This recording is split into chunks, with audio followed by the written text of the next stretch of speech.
A segunda temporada de Raised by Wolves terminou, e algumas perguntas deixadas na primeira temporada foram respondidas, mas com certeza agora ficaram mais dúvidas ainda.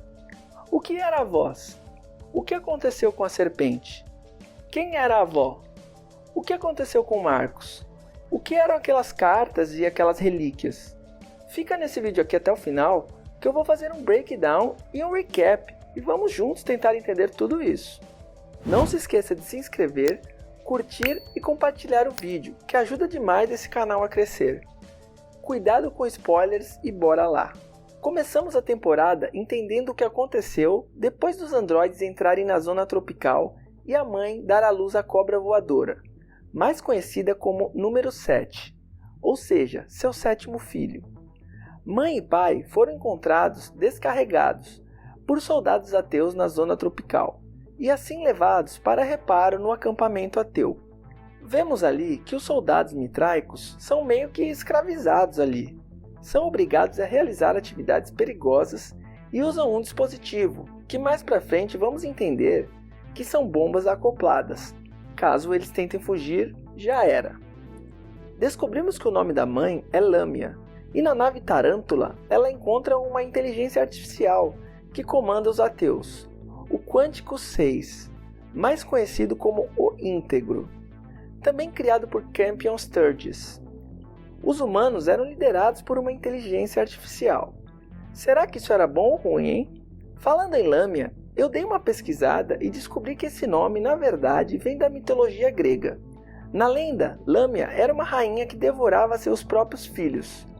Por tal ato, ela foi condenada a nunca mais fechar os olhos, para visualizar seus feitos cruéis para sempre. Zeus, em uma forma de piedade, deu a ela a capacidade de tirar os olhos por um tempo para poder descansar. A Lâmia da série está longe de devorar crianças, certo?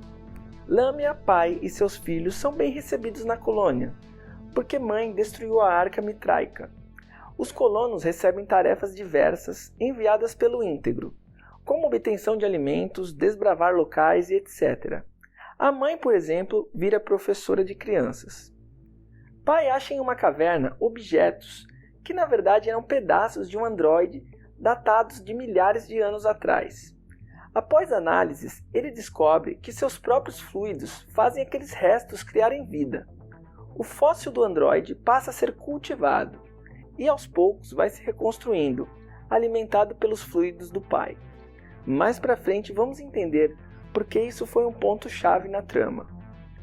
E a serpente recém-nascida, que fim deu? A cobra gigante estranhamente foi atrás de Campion, e ele percebe que na verdade ela não era perigosa, só era uma criatura separada da mãe. É possível perceber uma ligação entre eles. Após o número 7 atacar uma estação de pesquisa, os ateus partem em grupos na intenção de destruir a serpente. Mas a mãe consegue encontrar seu filho rebelde antes de todos. E ao constatar que o número 7 era herbívoro, ela o leva e prende num subsolo do acampamento ateu. Depois vamos entender que a programação de Lâmia não permite que ela destruísse seu próprio filho, mesmo que ela quisesse. Enquanto isso, Marcos, que havia roubado uma nave dos ateus, acabou derrubado nas águas ácidas do planeta. Sim, ali naquela região tropical, as águas são feitas de ácido. E por incrível que pareça, criaturas moram no fundo das águas. Elas se adaptaram ao pH daquele mar ali. Tomar um banho ali deve dar uma boa limpada na pele, não é mesmo?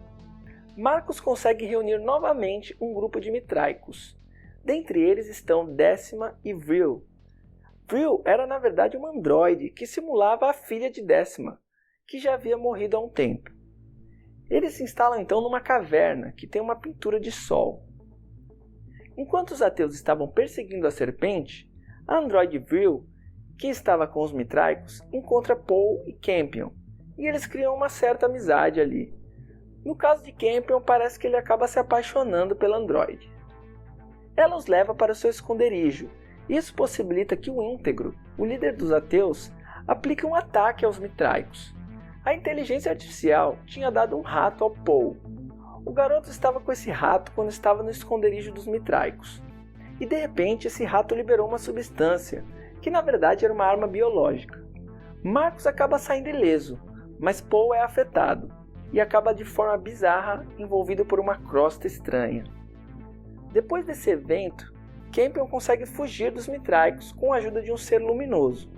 Em princípio achamos que poderia ser a personificação de Sol, só que mais pra frente percebemos que foi o androide cultivado pelo pai.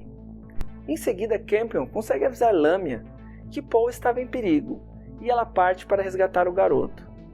Finalmente temos um novo confronto entre Lamia e Marcus e descobrimos que os poderes do líder dos Mitraicos vinham dos olhos da mãe, quando Lucius fez o cara engolir na primeira temporada.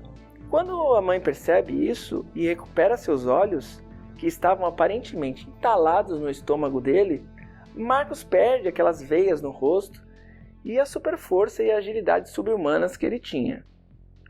Lamia era de novo uma necromancer, então ela levou Paul de volta a Tarântula e tentou de todas as formas obter a cura junto ao Íntegro. Sem sucesso, ela desativou o Íntegro e se tornou a líder dos ateus. Pelo menos temporariamente, segundo ela, até que Campion estivesse pronto para assumir.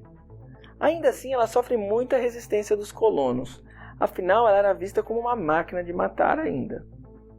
Ficou a cargo de Sul, então, tentar salvar o seu próprio filho. Depois de tentativas em vão e sem esperanças, ela acaba rezando e pedindo um milagre a Sol. Sul, que já tinha confirmado para Lamia anteriormente que a voz Sol era um sinal alienígena emitido de algum lugar de Kepler 22. E aí ela recebe uma resposta, uma visão. A partir dessa visão ela acaba conseguindo curar Paul. Sul então se converte definitivamente, assim como Paul e Marcus. Ela é influenciada pela voz a obter a semente, uma relíquia que estava guardada num repositório de relíquias, vamos assim dizer. Marcus e seus seguidores encontram mais um tipo de templo mitraico. O profeta então desce sob desconfiança dos outros mitraicos, já que ele não tinha mais poderes. Lá embaixo ele encontrou um ser aparentemente morto, com um cartão da árvore de conhecimento. O ser acaba revivendo através do dente de Rômulo, uma relíquia mitraica que Marcus levava com ele. Ele se transforma e Marcus acaba matando ele. Quando Marcus então retorna à superfície, encontra todos mortos, com exceção de Holly. Holly que havia desertado do grupo ateu. Vril, que havia sido destruída pelo grupo por ter possibilitado aquele ataque do Íntegro, acabou se vingando de todos eles. Não poupou nem a mãe dela. Em seguida, Marcus foi capturado pelo pai, com a ajuda de Lucius, que tem muita raiva do cara por ele se auto-intitular o profeta dos Mitraicos.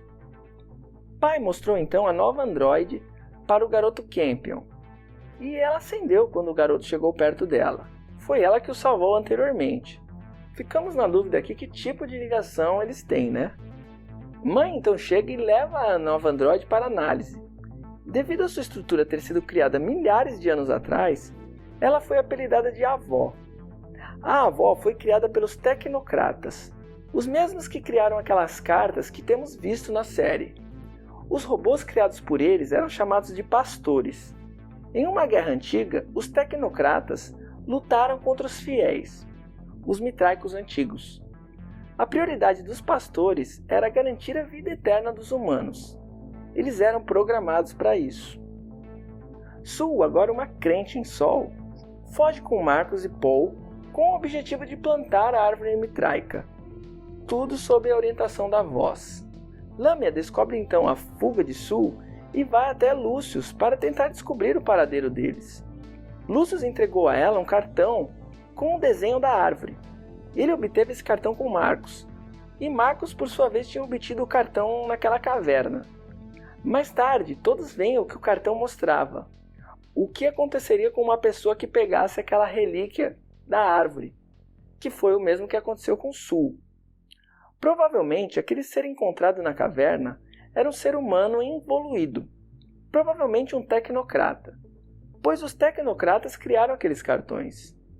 Inclusive, isso me remete à primeira temporada, quando um tecnocrata tentou eliminar a mãe quando ela estava grávida. muito provavelmente por saber que ela estava gerando um filho sob a influência de Sol. Não houve tempo de ajudar Sue. A relíquia bizarramente transformou ela num tipo de árvore, e seus frutos, muito estranhos, foram distribuídos por Paul para algumas pessoas da colônia dos ateus. O que isso vai causar, ainda não sabemos, mas sim, pode ter consequências na terceira temporada. Após esse ocorrido, Marcus e Paul passam a questionar qual era a intenção de Sol, e acabam perdendo a fé. Aquela árvore nascida altera o comportamento do número 7, que foge e acaba devorando ela. O número 7 vira uma necroserpente, mais agressiva e atirando raios para todo lado.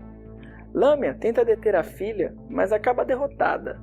Sua programação a impede de destruir a serpente, uma vez que o número 7 era um filho dela, né? Marcus e Paul, desacreditados com Sol, resgatam Lamia e partem para a colônia dos ateus.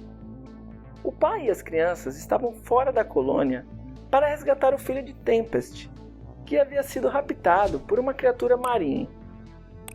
Também pensando bem por que raios ela foi ter o filho dela do lado de um mar ácido cheio de criaturas hostis. Hunter conseguiu recuperar o filho de Tempest. Depois disso, vimos que o bebê teve o DNA alterado e estava virando um tipo de peixe, talvez porque ele consumiu os fluidos da criatura. Na fuga com Campion, Vril acaba danificada pelo número 7, e antes de morrer, transcreve o diário da vida da Vril original. Será que isso vai ser útil mais para frente? Eu creio que sim, porque Merida era uma importante engenheira dos Mitraicos, e o diário da garota poderia ter algumas informações relevantes. Lamia então recorre à avó para entender como alterar sua programação e possibilitar destruir o número 7. A avó então explicou que a intenção da entidade em armar o número 7 seria destruir o planeta. O porquê não é possível saber. A avó então sugere que Lamia use seu véu. Isso anularia seus sentimentos de proteção dos filhos. Os androides então realizaram um transplante e Lamia partiu para tentar derrotar o filho rebelde. Atraindo o número 7 para o espaço, ela consegue desferir o golpe final, e a serpente cai sem vida de volta no planeta, destruindo aquela proteção que a área tropical possuía. De volta à colônia, Lamia decide manter o véu por mais um tempo e fica na nave Tarântula, permitindo assim que a avó ajudasse o pai a cuidar das crianças. Mas esse foi seu maior erro. Um tempo depois, ela descobriu que a avó planejava fazer mutações nos humanos, para que eles se transformassem em seres aquáticos, aqueles que vimos anteriormente. Porém, antes que pudesse fazer algo, foi presa pelo véu da avó e colocada em hibernação. A avó queria fazer com que os humanos fossem para o fundo do oceano, para que assim a entidade parasse de agir sobre eles e voltasse a descansar. Uma pista que a série nos deu é que quando o pai estava olhando as memórias da avó, ele viu um ser marinho e o androide reagiu na hora. Ela também perguntou quantos humanos tinha no planeta e reagiu de forma estranha após a resposta do pai. Marcus, que havia saído da colônia para voltar ao templo, acabou capturado por Lucius. Lucius, que tinha sido manipulado pela voz também. Ele prendeu Marcus numa posição tipo uma cruz inversa, naquela árvore que cresceu do corpo do número 7. E ele também colocou em Marcus o capacete mitraico, aquele que ele roubou da Tarântula. Após um tempo, Lucius achou que Marcus tinha morrido, mas ele apareceu voando de forma totalmente estranha, e a temporada acabou. A segunda temporada de Raised by Wolves respondeu algumas perguntas, mas deixou muitas outras. A avó com certeza será o maior problema na história na próxima temporada. Ela é um produto dos tecnocratas, que antigamente guerreavam com os fiéis, os atuais mitraicos. A avó foi programada para perpetuar a vida dos humanos no planeta, e ela aparentemente calculou que a única forma de proteger eles da entidade era colocando os humanos no único lugar que eles não poderiam ser influenciados, no fundo do mar. Essa com certeza não é a melhor opção para os humanos, mas para a inteligência artificial da avó é. Vemos que ela entrega às crianças alguns simuladores, um tipo de videogame, Com certeza é uma forma de controle. Algumas crianças também já demonstravam alterações no DNA, provavelmente por terem que consumir alimentos marinhos. Vimos que o bebê da Tempest teve o DNA alterado porque também consumiu fluidos da criatura marinha. Uma das respostas que obtemos é que a entidade não é algo sobrenatural, mas sim uma transmissão feita de algum lugar do planeta, muito provavelmente do núcleo dele. Outras explicações que podemos extrair é que existem cartas e relíquias em Kepler 22b. As relíquias foram produzidas pelos antigos fiéis e cumprem algum papel para atingir seus objetivos. As cartas foram produzidas pelos tecnocratas, para de alguma forma explicar o que as relíquias poderiam fazer, evitando assim que as pessoas as utilizassem. Por isso que na primeira temporada a voz orientou Paul a queimar aqueles cartões. E as serpentes? Achamos que elas seriam revividas, mas com a morte do número 7, não sabemos se surgirão novamente. O que aconteceu com Marcos e como a entidade vai utilizá-lo é um grande mistério também. Uma dualidade que podemos traçar é que Marcos vai de crente a ateu, da primeira para a segunda temporada. Quando ele percebe que a voz, o suposto Sol, apenas o manipulou em benefício próprio. Já Lâmia, que buscava propagar o ateísmo, acaba se transformando num tipo de deusa para alguns, o que acaba contradizendo seus próprios ensinamentos programados. Uma coisa é certa, a proteção da área tropical foi destruída no momento que o número 7 caiu do céu. A voz terá muito mais influência sobre os humanos, e todos terão muito mais dificuldade. Segundo a avó, a voz quer destruir o planeta. Mas por quê? Será que é isso mesmo? Mas me conta aí, o que você achou dessa temporada? Quais são suas dúvidas e teorias? Quero muito saber a opinião de vocês. Não se esqueçam de se inscrever no canal, curtir e compartilhar o vídeo se gostou.